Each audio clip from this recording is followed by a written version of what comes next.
दूसरों के हिस्से का भोजन ना खाएं। महाभारत में एक कथा मिलती है। महाभारत के महानायक भीम को भोजन बेहद पसंद था। महाभारत की यह कहानी कौरव और पांडव के बीच की है। तब सभी साथ रहते थे, लेकिन जब भोजन होता तो भीम सबसे ज़्यादा भोजन करते थे।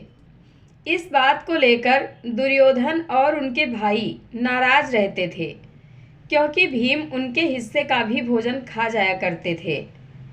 एक दिन की बात है, दुर्योधन ने चुपके से भीम के भोजन में जहर मिला दिया और उन्हें अपने साथ नदी किनारे घुमाने ले गए। जब भीम मूर्छित हो गए तो उन्हें नदी में फेंक दिया। नदी में एक नाग रहता था। उसने भीम का औषधि से इलाज किया और उन्हें स्वस्थ कर पुनः नदी के किनारे छोड़ दिया। भीम अपने घर यानी हस्तिनापुर के राजमहल में पहुँचे। जब भीम वापस आते हैं तो हस्तिनापुर में शोक सभा हो रही होती है। सबको ये शक था कि भीम मर गए हैं। उनके लिए श्राद्ध का आयोजन उसी दिन रखा गया था। भीम महल में पहुँचे, जहाँ कई तरह की सब्जियाँ और फल कटे हुए रखे थे। भीम ने इन सभी सब्जियों और फलों को देख उसका एक व्यंजन बनाया। वर्तमान में तमिल लोग अवियल नामक व्यंजन बनाते हैं। इसका इजाद करने का श्रेय भीम को ही जाता है।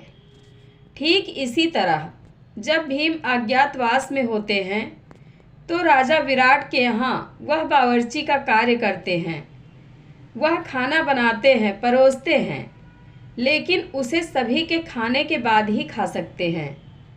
उनके लिए यह एक तरह से दंड था, क्योंकि भीम जिंदगी भर दूसरों के भाग का भी खाना खा लिया करते थे। और आखिर में भीम के अंत समय यानी जब वह स्वर्गारोहण पर अपने भाइयों के साथ जा रहे थे तो वह बर्फीली चट्टान से गिर गए।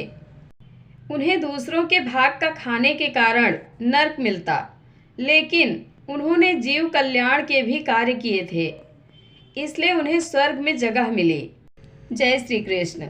आप लोगों को यह कथा कैसी लगती है कमेंट बॉक्स में अपनी राय अवश्य दें। धन्यवाद।